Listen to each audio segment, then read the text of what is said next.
kind of just focus on people. I think, at least from my perspective, like my focus was on people initially. Like, who are these people? I don't want to change things for them. Like, the salon runs great. And so if we can keep it the way it's running, like, that's awesome.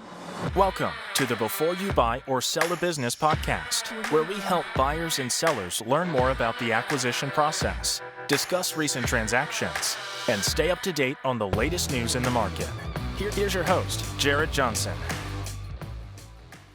All right, so today I'm really excited because I have a special couple guests on podcast. I have Brandt and Danielle Badouin.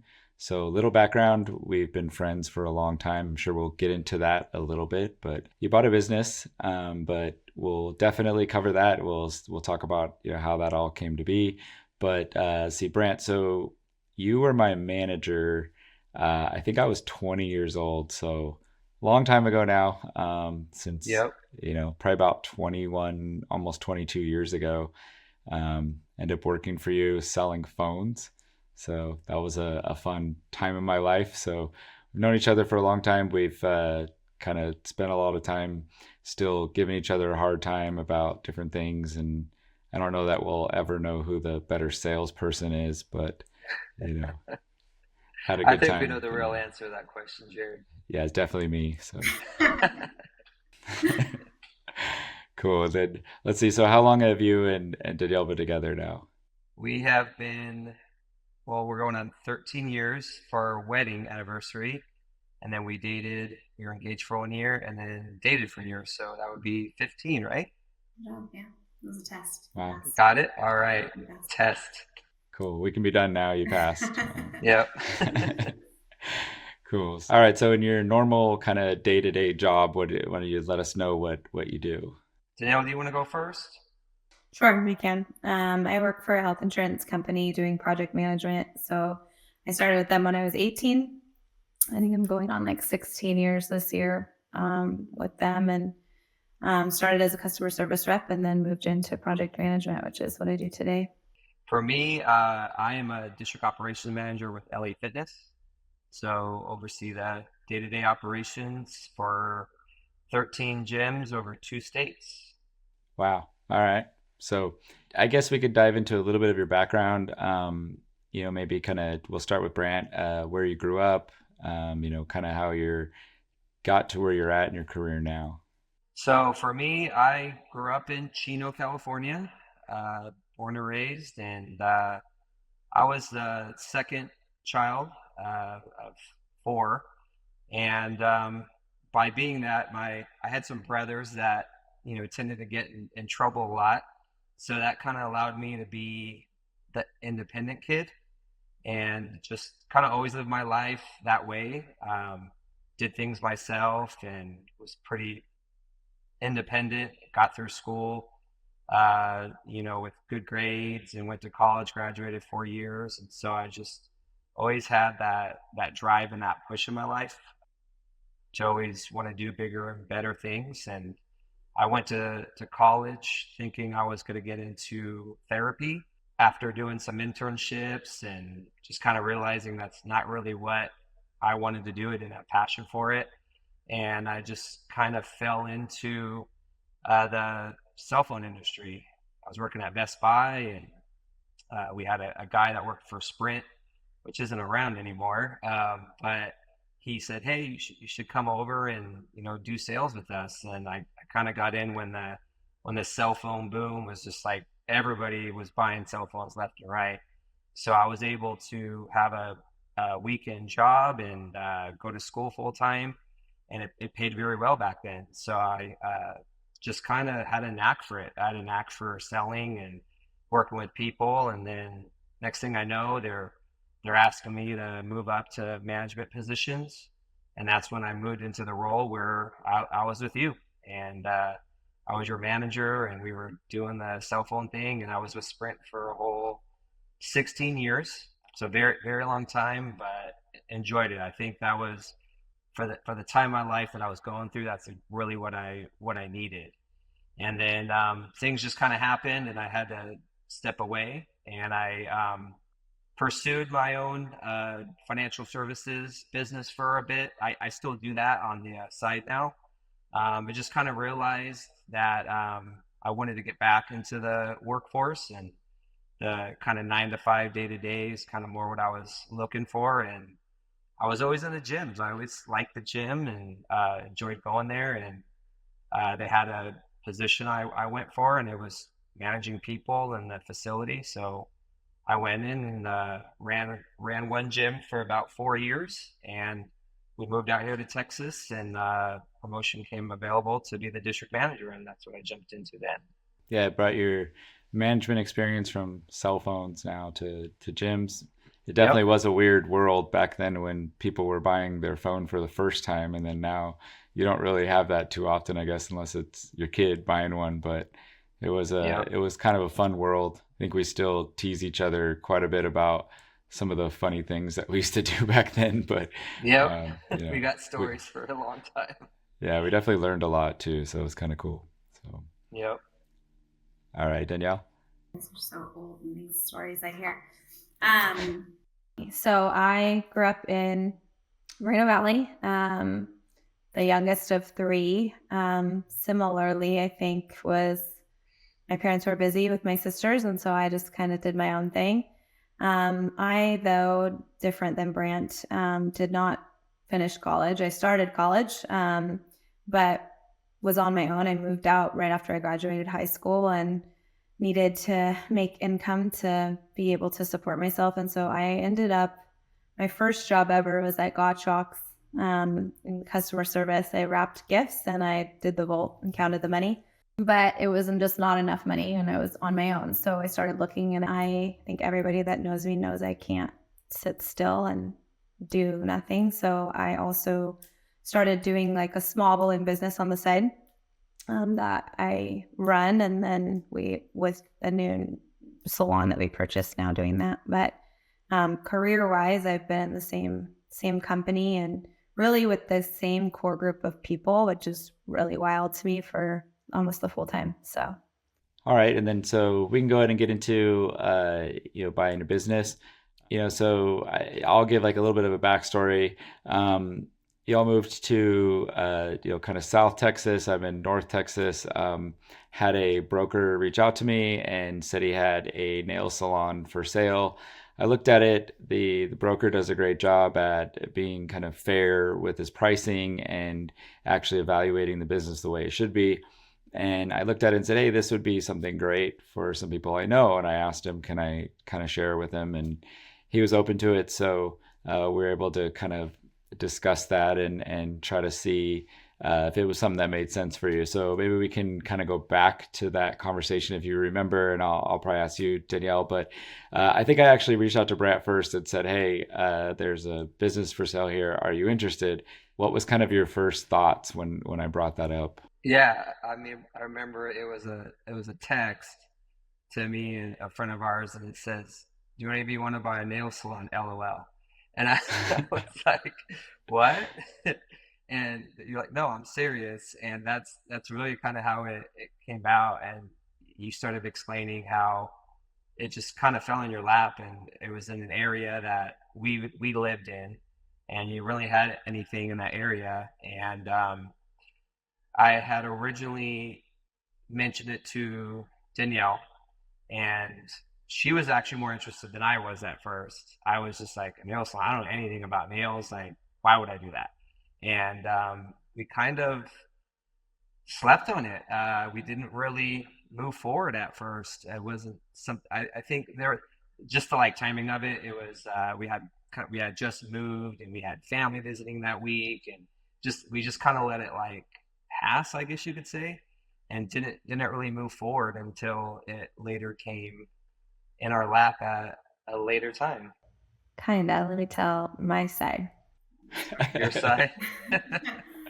um, yeah, I just remember you texted and I was like, "Brent, is this a joke?" Like totally left field, like nothing any of us had ever talked about, or thought about. Like obviously with Jared, like we've always talked money and like things we can do differently. Like how do we, he's a smart guy, good financially. So we always ask those questions. But when it had happened, it was just like, this is a joke. He's not serious, you guys. And then he was like, no, I think he's actually serious. And so then like I called him. I remember I called you and we talked about it for a while, and I was like, this actually sounds like something that could be really good and like a really good opportunity. It was self-run, it didn't require a lot of our time to build it. It was already established. And so I had several conversations with Brandt, and he was just like, closed book. Like, no, we're not, there's no way. We know nothing about this. I know nothing about the industry. It's just not, we're not doing it. I think then like I had reached out to you and actually was like, hey, like, can you talk to your friend? Like, I really am interested in this. And he's not. And you're like, oh, we're closing. Like we got a buyer or whatever. And so like, crap, like we missed our opportunity. And then Brandon and I went on an anniversary trip.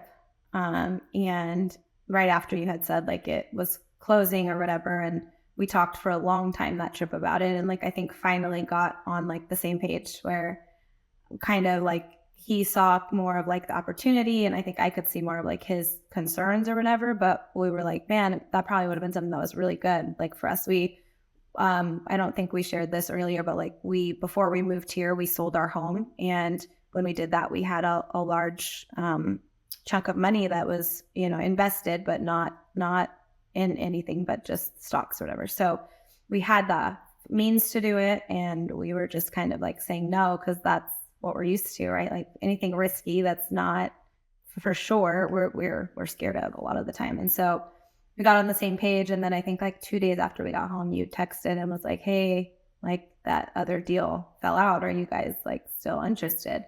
And it was just crazy, the timing of it all. Cause I think like we probably needed to have those conversations. We were just not doing it because life's busy and we have our kids and everything else. So it was just definitely a lot of things for me, like made it feel like it was for sure meant to be in the end. Yeah, it's funny how life goes that way, and it's interesting because a lot of people that I work with, they're actively looking for a business, right? They'll spend a lot of time. They've already made the decision that they want to buy, and they spend a lot of time out searching for a business, and a lot of times it's very specific what they're looking for. With this, it was like kind of thrown in your lap, and then you had to try to figure out if you want to do it. And I think I just, from knowing both of you, I ended up talking to you probably a little bit more, because that's normally what we would do, especially like if we wanted to go somewhere or do something, then we would reach out to you, because usually you'd be the one that would push Brandt to say like, hey, go do this or go do that. So we know who the boss is. But He's not wrong. He's not wrong. Yeah, but I mean, I was kind of glad when it fell through, and then you were still looking at it, because I felt like it was a good opportunity. I think from there we kind of spent some time going through the numbers and getting you to kind of understand basically how businesses are valued, and then also how kind of the income comes into play for you after paying your loan payment, and then just from there, I know you kind of had a little bit of negotiations back and forth with Jason. So maybe if you want to kind of share how that went, and then also if there's anything that you would have done different, or some advice that you could provide for somebody that's kind of going through that part of the transaction, that'd be great. Yeah, I think it was overwhelming for sure, because like you said, like we weren't prepared. We didn't know the first thing about like buying a business or anything like that. So I'm the type of person that like just researches and downloads everything. Like as much as I can, I want to know, and ask you and Jason questions like daily, I feel like, just to like fully understand. And I think initially we came in a little bit, or tried to come in a little bit under what they were asking, but then we found out that they had like three other offers, and a couple of them I think were cash. And so I remember like when he came back and told us that, we sat down and we're like, okay, well, like, I think what's our max, right? Like we obviously wanted to make sure we weren't offering over what it's worth and going in upside down, but like what could we do to make sure that we're competitive with the offers, but still like in a comfortable place? We landed on asking, I think is what we ended up going with, but we still didn't have cash like the other offers, like to put everything down. So we just kind of went in with that. And I know we met the owner and like had a conversation and talked with her. And I think that really is what kind of like sealed the deal for us. If I'm honest, like what we heard was kind of like the interaction there is what did it. So I was grateful for that opportunity. I wouldn't have asked for it. I didn't know like if you could do that or not, but I think for me, that was something that I really appreciated and think if we didn't do, we probably wouldn't have gotten it.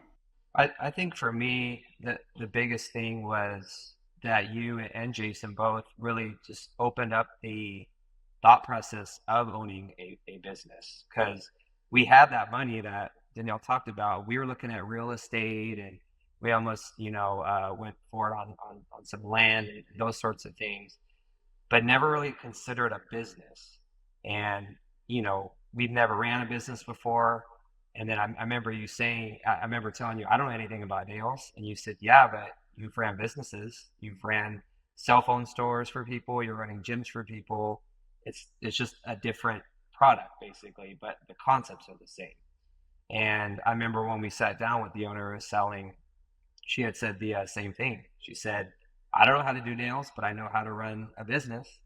And that was the real eye opener for me, was not only, yes, we can do this with the experience we've gotten from our careers, but it's a better option because it is that income stream that you're getting versus, sitting on land that you may have to sell years down the line, and that sort of thing. And you're more involved as well, which I really like, being involved with it. But really, it's just having that open mind to be able to, just ordinary people like us, to be able to be business owners.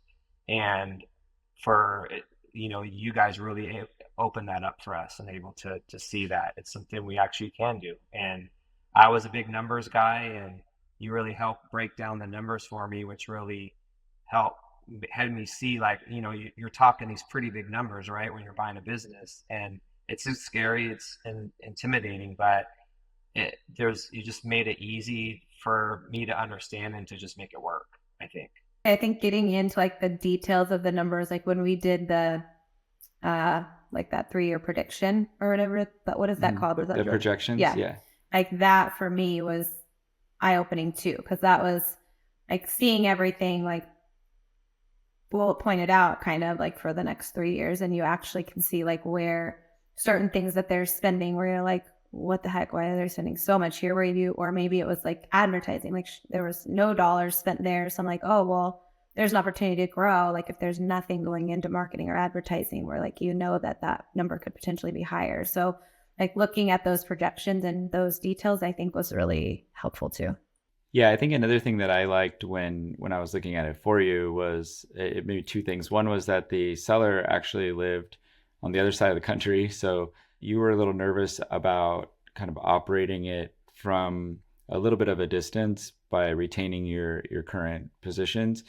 But then, and I know there was a little bit of nervousness, like Brandt had mentioned about like, well, I've never owned a business, and to me, doing this every day for so long, like it's usually the other way around. Usually they're trying to convince me I know how to run a business. Like this is what I've done in my career. And then I'm like trying to convince you, I know what you're capable of, like you can run a business. So it was kind of funny, but then also they had good management in place. And I think that's something that really helps if you're in a type of situation that you're in where you're going to retain your income and your positions. Fortunately, you're down the street, so you can go by if you need to do something and keep an eye on it, in a much better capacity than somebody in another state. But I think that's where it kind of made more sense for me to get comfortable with you wanting to buy it, because it also kind of puts me in an awkward position, right? I'm like, you're dealing with friends who are pretty much family I've known forever. It's like, I don't want to put you into a business that is going to end up not working, because then I'm going to feel terrible about it. So, looking at it from that standpoint, it gave me a little bit of assurance as well. So you probably felt better when you talked to the seller, when it came down to that. So. Yeah. And I think your confidence in that, like knowing us and knowing our priorities, and like, we have little kids and how busy their lives are and how we like to live our lives. So I think knowing your confidence level in that was a huge, if this fell in our lap any other way, we wouldn't have done it. Like it did. Yeah. We wouldn't I agree. It wouldn't have happened. And so like, I'm very grateful for that, but like ultimately like that, those conversations are in like the trust. And I think the level of like trust we have in you and all of that is really like at the end of the day, like what made it more comfortable for us. at least for the first time. Now, like, I feel like, hey, we could do this, and like, hopefully we can do something else down the road, or, like you build that confidence up as you learn this and you're in this world. But I think for the first time, for sure, like if it fell into our lap any other way, it wouldn't have happened. Yeah, definitely makes sense. So, all right, so went through the process. I would say the process from getting an offer accepted to kind of closing on the loan wasn't terribly challenging. I know there was a couple little things you had to work on as far as like the insurance and stuff like that. I think that added maybe a little bit of delays, but it really was fairly smooth going through. So maybe we can kind of talk about what happened when you actually closed and took over. I get a lot of people that kind of reach out to me and say, well, I understand how to go through the process of buying it, but I didn't realize like what was going to happen day one through, the first 6 months. So maybe you could talk a little bit about that. And then if there was anything you would have done differently or you will do differently in the future if you buy another business, so we can talk about that as well. After we closed, initially, like it kind of felt weird because like this business is running every single day, and like we really weren't doing a whole lot. Like we were communicating with the manager, and like, but we also wanted to be very hands off initially. Like we didn't want to come in like these new owners that are changing everything and are, in their business or in what he does and how he manages the salon day to day. So the first, I would say, month was really, really weird because it's like, this is ours and like we own this, but like I was very standoffish and just kind of trying to figure out how to like insert myself, I guess. The manager was great and like we have a great relationship, but it's just finding that balance. And I think like there were a couple things I didn't realize like we had to do with the city, like permit wise, that I would have wished I was a little bit more educated on, because they ended up showing up to do inspections. And then like in those inspections, they're like, oh, we don't have this, or this. And so we had like a crunch time to like get those, versus if I knew, I could have gotten them done ahead of time or something. So I think that was probably something like I didn't even think to like look into, like city regulations outside of what the loan required. And so that's a lesson learned for me for sure. But I would say that first month was just odd. And then we kind of started getting a little bit more. I'm definitely more involved in the day to day, just with my job at home versus Brandt's. And so we kind of just focus on people. I think, at least from my perspective, like my focus was on people initially. Like, who are these people? I don't want to change things for them. Like, the salon runs great. And so if we can keep it the way it's running, like that's awesome. However, there are several things within the salon that like I wanted to change aesthetically and like just kind of like systemically and stuff. And so just like finding like the balance of like, okay, we're going to change this and here's the why, and giving them the reasoning behind it. One example is like our point of sale system. Like you buy a one-time license for it and it's supposed to last you the whole, like that's your point of sale system, right? Something went wrong with it. And the company that we had the licensing through was like, well, we're not licensed with this anymore, but here's our new one that we built. Like, use this, we'll give it to you for free because you bought the licensing. So like you can have this one. Just great, like in the moment, but it was probably still like 3 or 4 months away from them being ready to like deploy it, and they gave it to us anyway. And so we had like so many issues with payroll, with like cards going through, with gift cards. And I was just like, me being a new business owner, like I didn't realize, or maybe just naive, but like I need to push back on these people more and like figure something else out, because this isn't right. We just took it and then had all these issues that stemmed from it. So I think that's something for me, like you learn as you go, and luckily we've kind of worked through that. But those are a couple of like big things I think I noticed that like I wasn't expecting. I think for me, talking about people, like that was our number one focus. They had been there for a while. We really wanted to make sure, like she said, we weren't shaking that up. But, some of the things we had to run into were things that they had been doing for so long, maybe policies they did, or way they ran things that we didn't really see exactly eye to eye. So, but like we said, we didn't want to shake things up. So it's just kind of finding that fine line where we're explaining to them how we want things done, but not making it so that they don't enjoy working there anymore. So we had to work a little bit of that out. And then one of the things I think was helpful too, I know you were a big part of this, is having that working capital to start the business with. We've been profitable since we started, which has been great. But I had that anxiety from the beginning that, oh my gosh, like what if something hits us right at the beginning and we're already scrambling, and that working capital has been able to help us out. We had some things at the salon that went down, we had to replace and stuff like that. But and I really am the type of person that really assess my risk, and I want to build up a good cushion in case something happens. And we've been able to do that. We're almost at where I want to be now. But that working capital was really helpful. Then that you were able to think of that and able to allow us to start. So I think if we do another business or anything like that, that's definitely something, or anybody that's looking to have that as part of your business to really help you out when you start. Yeah, it's definitely a great way to alleviate a little bit of the stress of taking over, and it's something that over the years has become a little bit easier to get the banks to kind of understand that it's definitely necessary. The first 6 months are some of the most challenging times, and I always tell people I'd rather you call me in 6 months and say, "Hey, I have too much money, I want to pay down the loan," than call me in 6 weeks and say I can't make payroll. And I'm because at that point you're in big trouble, So I'm glad you said that, and I think that's a great takeaway, is to remember that you need a lot of working capital.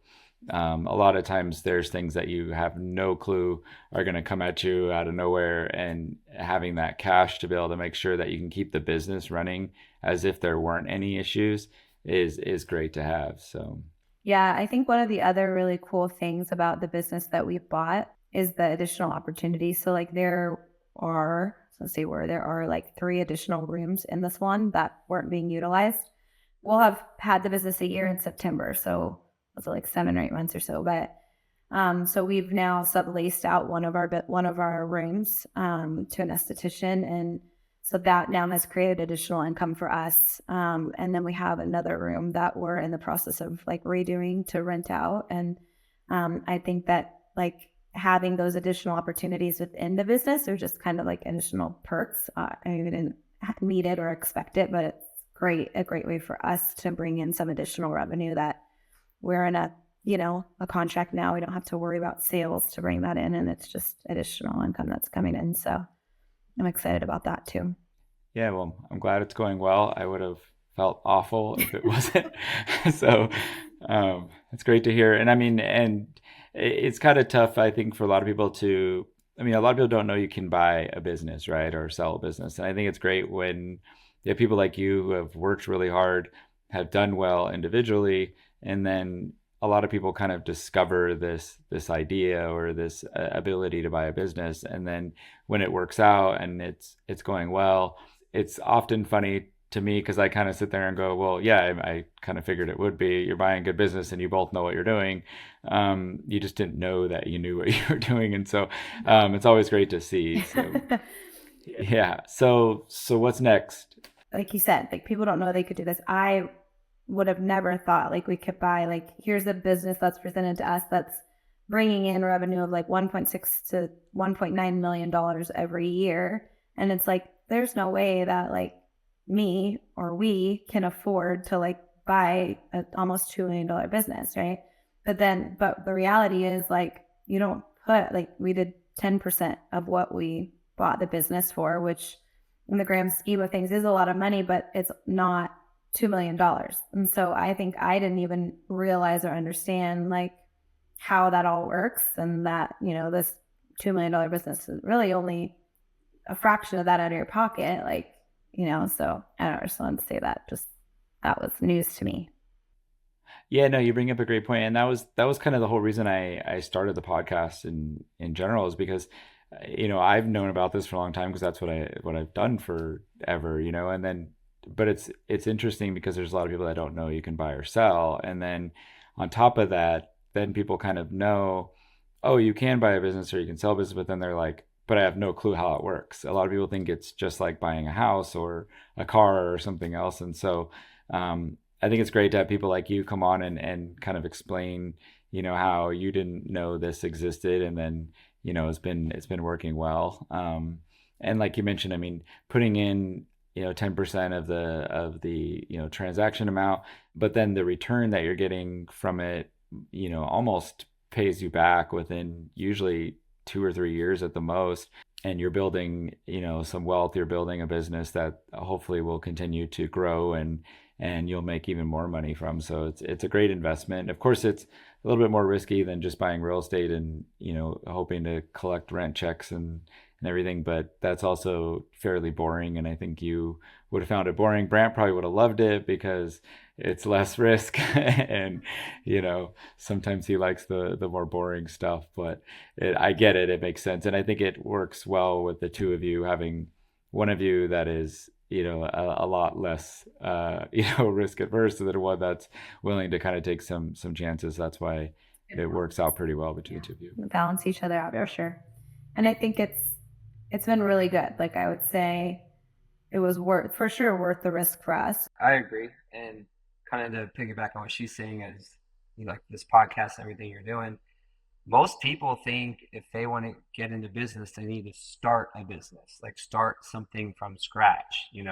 I did that a little bit on the financial services side, and that's tough, and to be able to do something that's already established, most people, I don't think they really think about that. And, that's where a lot of businesses fail and they struggle because they're trying to start from the beginning. And that is much more difficult to do than what we went through. And but on top of that, the old saying, no risk, no reward. And I'm always somebody that doesn't like to take big risks, but I understand you have to if you really want to go big and make a lot of money. You got to take those risks, and that's what they're for. And you and Danielle kind of help me see that. And honestly, even to this day, it's still, people ask me what I do for a living. I tell them I'm a manager at Elliott Fitness. Like it fully in my brain that I'm a business owner, and I tell people I own a nail salon. I'm still like getting to that point. But it's cool though that I am. I could say that. Well, I mean, when you tell them you own a nail salon, they're probably going to look at your nails. You already mentioned you don't get your nails done, so. Or toes. Can't do it. He won't. Him and Carson, did you know? Carson will not let them touch her nails or toes. I mean, it makes sense. That's Brandt's kid. Brandt's daughter, yeah. Kinsley yeah. be in there every other day and ask the techs to teach her how to do it so she could do people's nails. And I mean, you kind of bring up a whole other point that I think is really cool too for people, and a lot of them don't realize it at first, but teaching your kids about your business is awesome. I mean, I try all the time to get the twins to kind of like understand, profit margin and how businesses make money. Like we're sitting at dinner, we'll kind of talk through the whole thing, and having a business and being able to explain to them, the challenge, but then also I think at the end of the day it gives them some confidence because they see that their parents are successful and they took on something challenging and they're doing well. Then it gives them some confidence too. And I think a lot of people don't think about that. They don't realize that the impact it has on their kids as well. Yeah, it's been really cool to see them. Like I take them in quite a bit. They know everybody there and they're comfortable. It's really cool to see them like in something that like we're doing for ourselves versus like normally when it comes to like work and my kids, it's always like I'm sitting here on a conference call and they're like in my ear and like I'm frustrated because I'm trying to focus and like they're getting yelled at because of my work. And like this is just like a completely different like feel for work, right? Like it's fun and it's exciting for them and they can be involved in it. And so it's been really, really cool to see and to show them. Yeah, that's great. So, all right. So I started to ask earlier, but what do you think's next? Are you going to look for another business? Do you want to buy another nail salon? What do you want to do? Ask us that in 3 years.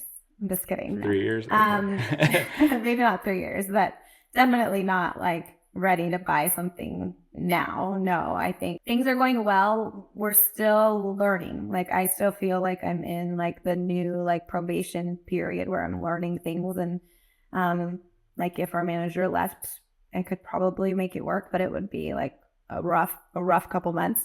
But I think give us like a year or so and like things settle down and we kind of see like, a full year of what it's done. And I mean, yes, ideally I would love, my goal has always been like, I would love to replace my income enough where I don't have to stay where I'm at and I can just have businesses and run them and do things for our family completely. That's ideally my goal.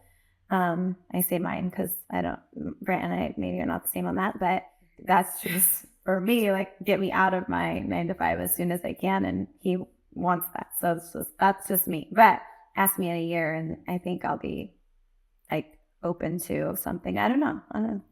Short term, we want to, like I said, I mean, we have our jobs, right? So we're not needing the income right now from the business.